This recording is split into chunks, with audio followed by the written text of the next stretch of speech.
है भारतीय वज़ीर आज़म नरेंद्र मोदी के दौरान हमें पता ही चलता है कि इंडिया कितनी बड़ी इकोनॉमी बन चुका है। ये जो मईशत की बेहतरी के लिए है, एक तो वैसे भी आईएमएफ ये कहा है कि 2025 के अंदर इंडिया जापान को क्रॉस कर। बैरिस्टर साहब, हम इस वक्त सर मेरे सामने जो दो खबरें हैं, मैंने आपको सिर्फ एक ही क्लिप सुनाया है मोदी साहब का, मेरे पास और भी बहुत से क्लिप हैं। वो हमें ये बताती हैं कि दुनिया में किस तरीके से इंडिया का इन्फ्लुएंस बढ़ रहा है।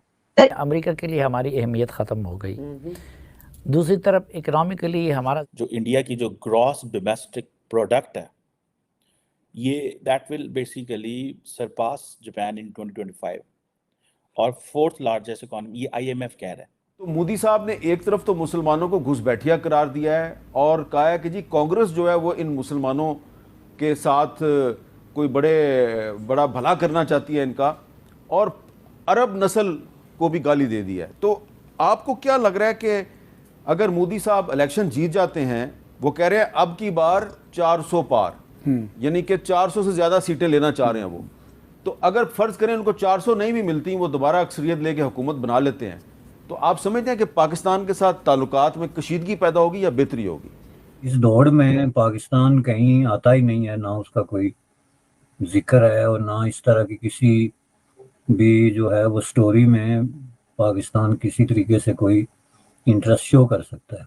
भाई जयशंकर साहब का आपने जिक्र किया, इंडियन फॉरेन मिनिस्टर, एक और फोरम है जहाँ पे वो भी आते हैं, you know I mostly there also.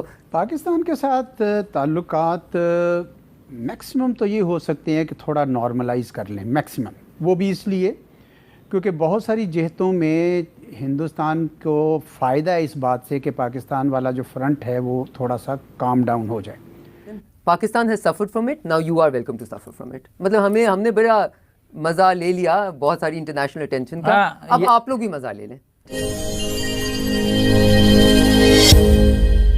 IMF ये कहा है कि 2025 के अंदर इंडिया जापान को क्रॉस कर जाएगा as a fourth largest economy. ये एक नया एस्टीमेट आया। जो इंडिया की जो ग्रॉस डोमेस्टिक प्रोडक्ट है, ये that will basically surpass Japan in 2025 और फोर्थ लार्जेस्ट इकोनॉमी, ये आईएमएफ कह रहा है। पिछली प्रोजेक्शन ये गलत थी, वो कह रहे हैं जो पिछली प्रोजेक्शन थी वो और थी, वो 27 तक थी।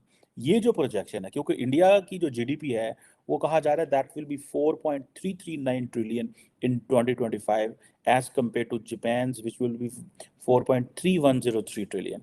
सो वो 25 में क्रॉस करेगा। ये है इन केस अगर इंडिया के अंदर कोई सेटबैक नहीं होता, अगर प्राइम मिनिस्टर मोदी जो है he stays in power and he comes back in power. याद रखिएगा, बिकॉज इस वक्त हर बंदा इंडिया में एक ही बात कर रहा है, 75% पॉपुलैरिटी रेट है, ये है वो है, नरेंद्र मोदी पावर में आएंगे, ये होगा वो होगा। लेकिन अगर ऐसा नहीं होता तो देन ऑब्वियसली चीज़ें चेंज भी हो सकती हैं, बिकॉज जब नई हुकूमत आती है, नए फाइनेंस मिनिस्टर, नई पॉलिसीज, नया कुछ, नई डीलिंग्स, बहुत कुछ ऐसा होता है। सो इस सिलसिले में सेटबैक हो सकता है। लेकिन सिंस ये बात चल रही है कि प्राइम मिनिस्टर मोदी ने ही पावर में आना है, तो this is going to be huge win for India. और ये जो आईएमएफ का फोरकास्ट है वो ये था, सॉरी, जो अक्टूबर में था पिछले, वो था कि इंडिया जो है वो जापान को 2026 में क्रॉस करेगा, जर्मनी को 2027 में क्रॉस करेगा। सो 26 और 27 था। सो प्राइम मिनिस्टर मोदी के जो अगले 5 साल हैं, द नेक्स्ट 5 years, इंडिया जो है is going to be the third largest economy in the world. ये जो बात है वो की जा रही है। सो ये आप समझ लें कि अब जर्मनी जो है वो 2023 में चौथी बड़ी इकोनॉमी बना था, सॉरी तीसरी बड़ी इकोनॉमी बना। अब इंडियन जो रुपया है वो बहुत हद तक कहा जा रहा है कि इट रिमेन बैलेंस में रहा है, ठीक है जी। और इसमें सुनने में आया है कि जो रिजर्व बैंक ऑफ इंडिया उन्होंने इंटरवेंशन की है। बहरहाल ये ममालिक इंटरवेंशन करते रहते हैं, लेकिन क्वेश्चन ये है कि इंडिया को इससे एक तो एज मिलेगा, और मेरा ख्याल है कि खित्ते के ममालिक को थोड़ी सी एक जिसे कहते हैं ना, थोड़े से हालात ऐसे बिल्ड करना चाहिए कि इंडिया के साथ काम करने का माहौल बिल्ड करना चाहिए। अब वो उसमें सबको फ़ायदा है, उसमें इंडिया को भी फ़ायदा है, पाकिस्तान को भी फ़ायदा है, बाकी ममालिक को भी फ़ायदा है।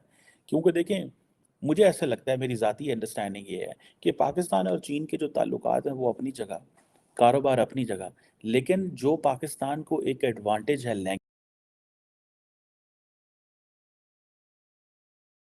बैरिस्टर साहब, हमारे सामने ऐसी खबरें डेली बेसिस पर आती हैं जिससे हमें पता ये चलता है कि इंडिया कितनी बड़ी इकोनॉमी बन चुका है, बनने जा रहा है। इसी के साथ ट्रेड कितनी कंट्रीज से हो रही है, पाकिस्तान और इंडिया के ट्रेड के साथ क्या आगे होने जा रहा है, होगा नहीं होगा। लेकिन इस वक्त सर मेरे सामने जो दो खबरें हैं वो हमें ये बताती हैं कि दुनिया में किस तरीके से इंडिया का इन्फ्लुएंस बढ़ रहा है।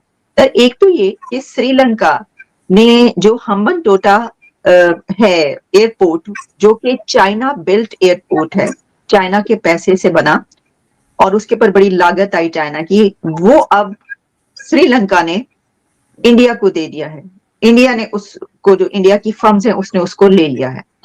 और इससे पहले हमने देखा कि दुनिया के कई एक कंट्रीज, सेवरल कंट्रीज जहां पर इंडिया ने पोर्ट्स ली हैं और वहां पर उनका काफी इन्फ्लुएंस बढ़ गया है।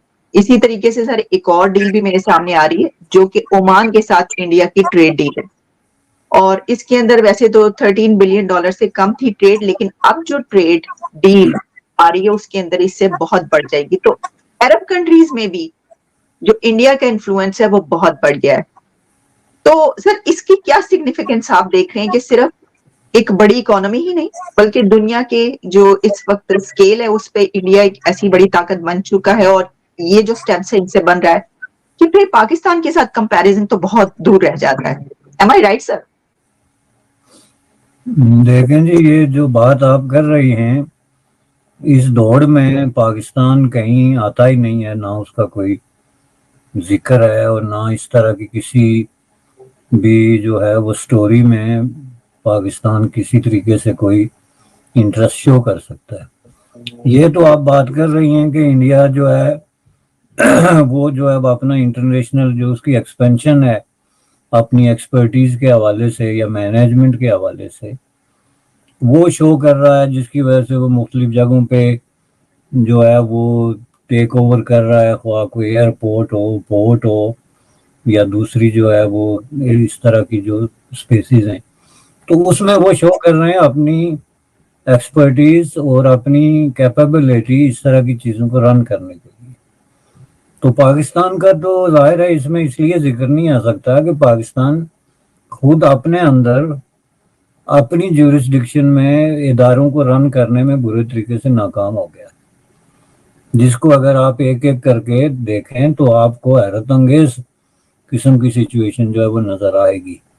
जो बिलियंस ऑफ डॉलर्स की एसेट्स या जो उनकी फैसिलिटीज थी, जैसे स्टील मिल है या इस तरह के जो इदारे हैं, वो मुकम्मल तौर पे गवर्नमेंट सब्सिडीज पे या गवर्नमेंट की तरफ से टोटल सपोर्ट जो है उसकी वजह से चल रहे हैं। उसमें जो है वो कामयाब तरीन इदारे जो बार बार करार दिए जा चुके हैं उनसे लेके तो PIA तक जो है वो शामिल है, जिसमें कि हर साल ये बड़ी क्लैरिटी के साथ इनके जो अकाउंटेंट हैं और ऑडिटर जनरल हैं वो ये रिपोर्ट देते हैं कि इतने बिलियन रुपए जो है वो इसमें ज़ाया हो गया, जो गवर्नमेंट ने टैक्स पेयर के पैसे से महज इसलिए दिया ताकि ये इदारे रन करते रहें।